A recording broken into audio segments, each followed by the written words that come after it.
So we just got an email today. It is April 16th that Jasmine has had a second exposure in her classroom.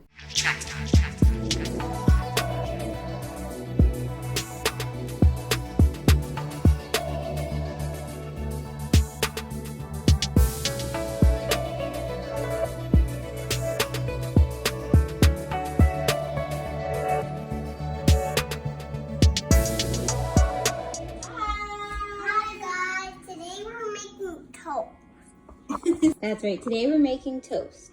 Yeah, and this is inspectable, and we love making toast for my mom because we actually want to try it. That's right. So Danny's and helping. Mommy never had this before. No, I always have this. Yeah, she always has this because Mom likes it. That's right, Danny. Yeah, but I don't. Get some right there. So Danny's helping Mommy make some toast. We're still in self-isolation. And we just put it in there. Yes, we did. You put the leaf down like this. Yeah, you put the lever down like that. Good job. All right, so we're still in self-isolation, and I want the kids to have things to do. So Danny's like, Mommy, can I help you make your toast? And I'm like, sure, why not? So Danny here is helping me make my peanut butter toast. Yeah, Mommy likes it. Yes, I do. All right, guys. So we just got an email today. It is April 16th that Jasmine has had a second exposure in her classroom. But it's been outside of the 14 days now. So she doesn't have to self-isolate. She doesn't have to self-isolate. So this one, basically, I guess, when was the last one? It was the last week of March or something? Right, yep. And this one must have came just after that. So they emailed us today saying that there was a second confirmed case. They were probably related. Yeah, and we literally just got the email 5 minutes ago and was like, you have to be kidding me. And then Greg Reason's like, oh, but she doesn't have to self-isolate. I'm like, thank goodness. Okay. So April 16th, it's been 2 weeks since they did like a provincial lockdown. Call it a lockdown. They basically put a bunch of restrictions in place. That's right. And then a week ago, so the restrictions aren't enough, we're going into full stay-at-home order and furthered or increased the restrictions. Yeah. As of today, we've been hitting the highest COVID numbers that this province has hit throughout the entire pandemic. And so now they're further implementing restrictions. Right. It's so crazy, though, because I literally feel like I'm in a lockdown. Like, I can't go anywhere other than essentials. When we go places, there are long lines. Like, you and I are always like rock, paper, scissoring, like who has to go out for what, because we really don't want to stand out there. The weather's not the greatest. And the kids is the biggest factor here, that they're missing out on so much. They're returning to virtual learning on Monday. And I mean... Yeah, this has been their spring break. It came in April this year because it was extended. Pushed. Yeah. So April's spring break, and it was basically in the house. We tried to have some fun with them around the house, but it's still not getting out like they were used to. Okay. Yeah. So what's happening now is full stay-at-home order in place. You can only go in-person shopping for essentials. Yes. And so when I go grocery shopping, I'm going to bring you guys with me because I'm going to be the one that ends up going out, right? Yeah. 1 member per family going to the grocery store, because as of today, the big box stores are limited to 25% capacity. Yeah. And so you'll see lineups out front for people trying to get in. So annoying. Now, if these stores sell non-essential items, those items are actually blocked off to the public. You can't even go down the aisles. Yeah, so this is really new to us. Yeah. Like, we've never had the blocking of the aisles off. It's interesting to see what they deem essential versus non-essential. Oh, for sure. Yes, you can get your snacks and your sodas and your energy drink. Things like that. but you can't anything get else. Clothes. Or you can get makeup still. But why is that? I guess makeup is essential for people. If you're doing video chats, you want to look your best. I don't know. But yeah. But exercise equipment, bikes. Why is exercise equipment not... That's considered non-essential. Why? If you're closing a gym, you know health is important, you're allowed to go outside for exercise, you should be able to sell that equipment as the essential, I would think. Because exercise outdoors is considered essential. But I wonder why they blocked that off. I don't know. Okay, so these non-essential items, you can still get them. You just have to order them online. And then Yeah, but it's so much more pickup. pricey. Sorry, it's so much more pricier online. Well, no, you can still get it from the same place. You can get it from Walmart if it's an inventory in store. Oh, okay. So it's available. Yeah, I get you. currently. Okay. So now their concern is this variant of the COVID strain, and that 60% of the cases in Canada or in Ontario are coming from this B117 strain that is more easily transmissible and produces more severe symptoms more readily in everybody. So people who are younger are now ending up in hospital with this. Oh my god. I have friends from paramedic school on Facebook still. I have friends who are nurses on Facebook. Chantel's a nurse, and I don't think people took it as real as it is because it wasn't close to home. It wasn't taking it as serious as they are right now because it's so different now than when it started. So, right? Is that kind of where you're going? Where I'm going is just generally Facebook would be full of a bunch of people complaining about any restrictions that are in place. And then on the other side, the people in healthcare are like, guys, this is for real. You got to see the stuff we're dealing with. The last shift Chantel had, we saw the clip of that. She's like, it was a nightmare in the hospital. Like, this is it, what's happening is insane. Like, I'm scared to go back. Right.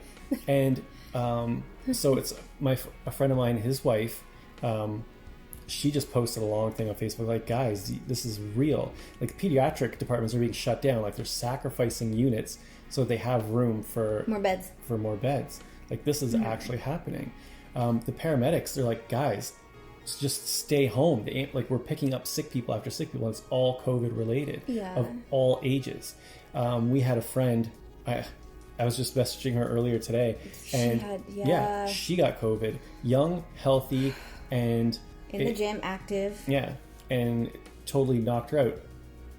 She's in hospital, IV fluids. Recovering. Yeah. Trying to recover. Like, this happens. And I think that as it's flaring up and the cases are spreading, that people are becoming more aware, because I think if they tried to do the lockdown they're doing now earlier, it would just would have protested. Yeah, people wouldn't have it.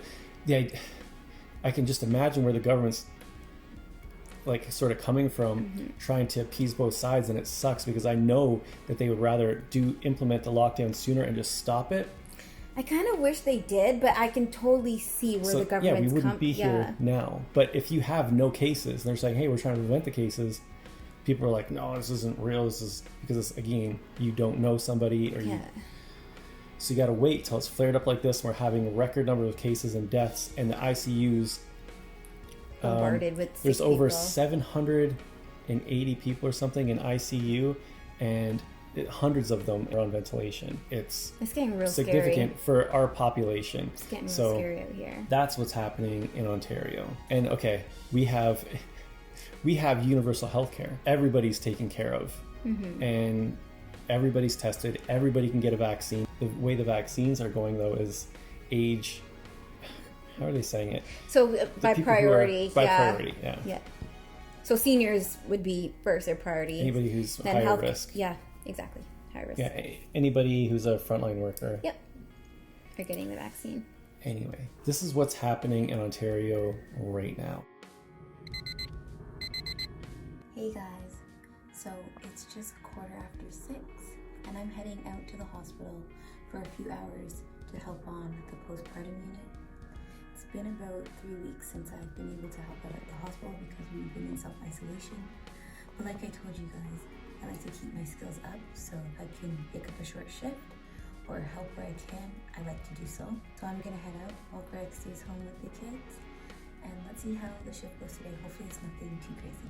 I'll keep you guys updated. Alright guys, so usually Emerge is like super busy. You just never know what you're gonna get, especially because we're in a pandemic. It's like my last shift, it was crazy busy. It was like super overwhelming. Usually in postpartum it's just routine, but you can get a heavy patient load just depending on what's going on and how many moms have given birth. So hopefully, I'm only here for 4 hours, but hopefully those 4 hours go really smoothly. Alright guys, so I'm at the hospital now and I'm going in, so I'll check in with you guys later.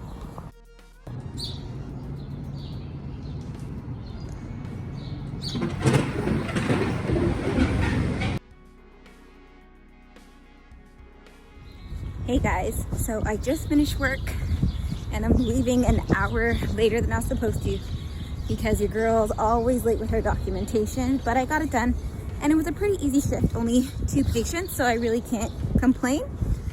So it's kind of how I like it. The goal is to like work smarter, not harder. You guys know what I mean? All right guys, I'll see you guys soon.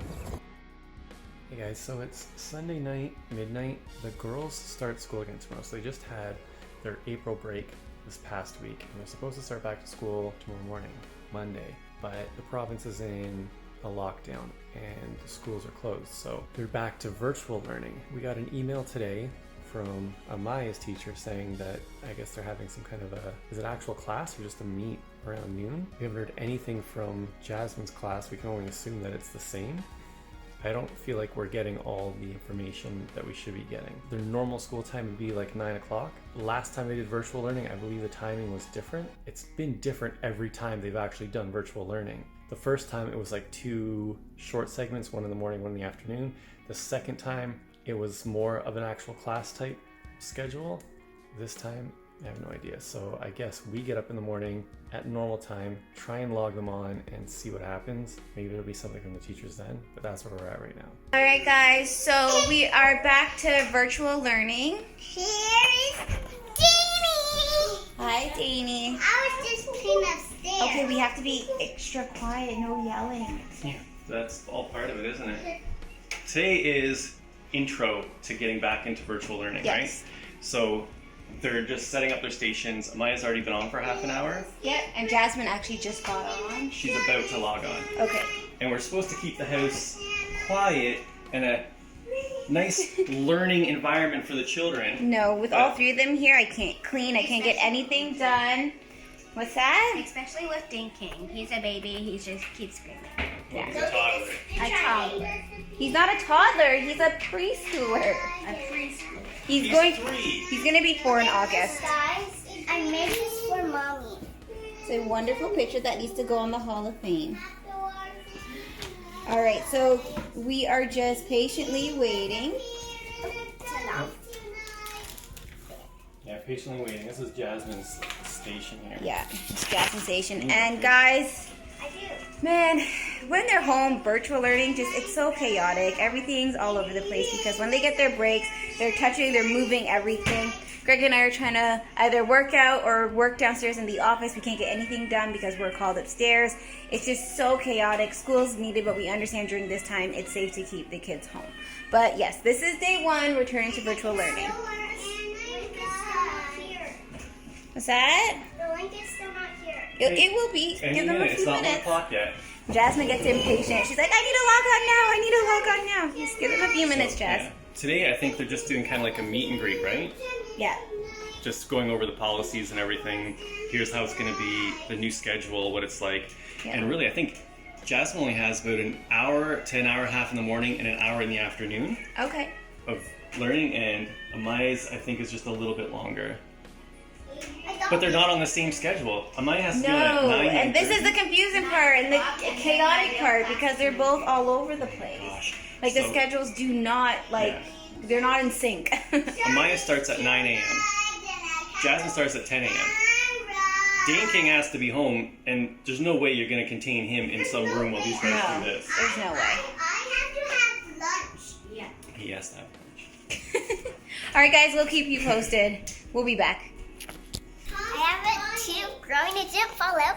I just had a tooth over there that's growing. One of your molars is coming in.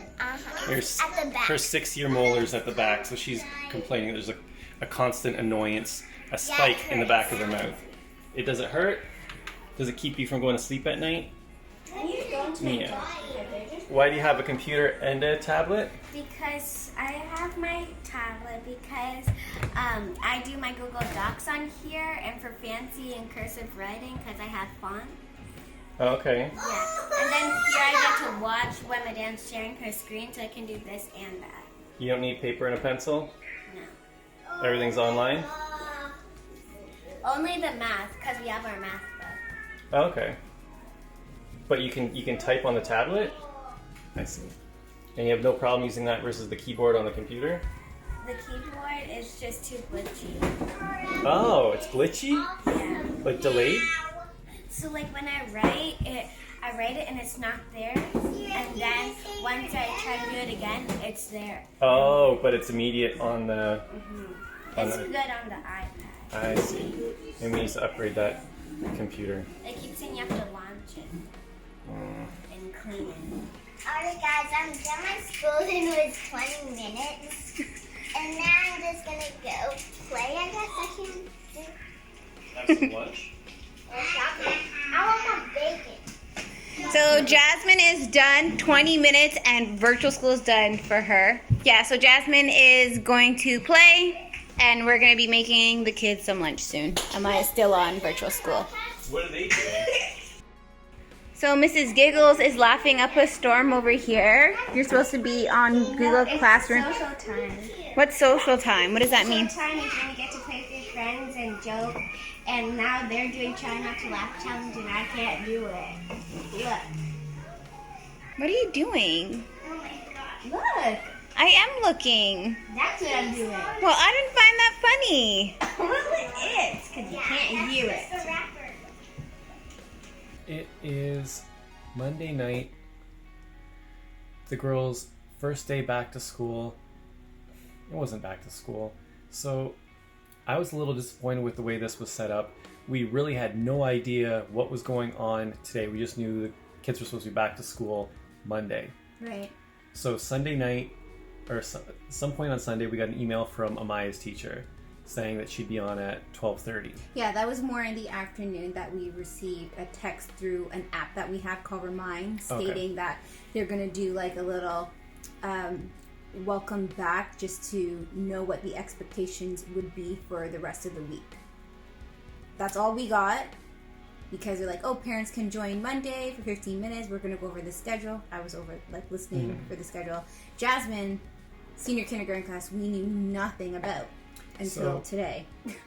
When did that one come through? Like 11? Yeah, saying, hey, we're going to be meeting at 1. So we were in the dark. Yeah, or it was 10 or 11 this morning. Yeah. Yeah, no idea, just waiting. Yeah. Is there, when they log on, a link will show up, Right. and that link isn't there. Like, Yeah, so it was a little bit disorganized. yeah. On the other end, my sister is in a different region, and she has 3 kids in school. All 3 kids, 2 of them in the same grade range as Jasmine and Amaya. Mm-hmm. Last week, they were emailed expectations, and they started today. Mm-hmm. Normal time, normal class, right back to school. Right. So I was surprised that ours was so vastly different. Like the teachers seemed to not know what was going on yet on our end. Right, and I didn't want to shoot the messenger, because last time we were in a lockdown, the teachers were very transparent, like, hey, we don't know anything. Once we know something, we're going to send an email. But we thought this time around they would have said the same thing. Maybe they just assumed that if we haven't heard from them, they didn't know anything, which is why they didn't send us an email or let us know what's going on, which would have been nice. Yeah, Because we're like, what do we do with Jasmine? We're just sitting here waiting. And so I wasn't happy with that. Yeah. Anyways, starting tomorrow, it's back to normal schedule. Yeah. Normal. Back to a consistent schedule. Yeah. Did we get one from Amaya's teacher? Yep. So, yeah, Amaya's on from like 9 till 11, and then they reconvene at 12 till like 2:30ish. And then 12:30. Yeah. So yeah, sorry, because they have their lunch, yeah. And then Jasmine, I don't know, her schedule is like hers is 10 to 11. 10 to 11, 1 to 2 most days, but on some days it's 10 to 11:30, 1 to 2. It's just so, I don't know. This is where we're at now. This is where we're at, guys. So this is just the beginning, because we've got at least 4 more weeks like this, or is it 5 more weeks? Well, they said till lockdown till at least May 20th. So another month. Another month. So 4 weeks. So we'll see how it goes. I don't like it because the kids miss so much of the in-class learning that just cannot be replaced with being behind a screen. Yeah. So my girls are at a disadvantage because they need that hands-on learning. Jasmine seems to like it. Amaya now does not like it. She wants to be in school with her friends. So it's quite the adjustment. So let's see how they transition back to school in 4 weeks, like how that will be, because they get so accustomed to one schedule. Assuming they go back to school. in 4 weeks. Assuming, right, exactly. Because here, guys, in Ontario, the Greater Toronto Area, we go to school from September, and then we're done near the end of June. So I know some people in America, you guys start August to May, so we're just like a month behind you guys. So yeah, right now they're anticipating we finish the very last week of June. Like the last Thursday of June, I think it is. Yeah. And then we have summer break July and August, return to school in September. So it's really different. We try to keep the kids busy as we can because we're here still working, like as entrepreneurs, like we still have to do work so we can everybody eat and everyone can be clothed and keep a roof over everybody's head. And it's difficult when it comes to that because you have to monitor to make sure the kids are online, or we have technology issues like Amai's using an older Mac of mine and the camera doesn't work, or this won't log on, or Jasmine can't log on, or the code doesn't work, and it's just like it's so chaotic. And you have to oversee all of that. Internet goes down, one of the providers was out for a day. It's wild. It's wild. And then we have Danny in the mix, singing and doing what he does best, just typical boy, and he just wants attention and he wants to be with his sister. So we're juggling it all. But okay, anyway, that's where we're at. This is just the beginning. We've got a month of this to go. Yep. Ontario in full lockdown, stay home order, essentials only if you're going out, and online learning. All right. We'll keep you guys updated on how this goes. Yes, we will, guys. All right, guys. We'll see you in the next video. Bye.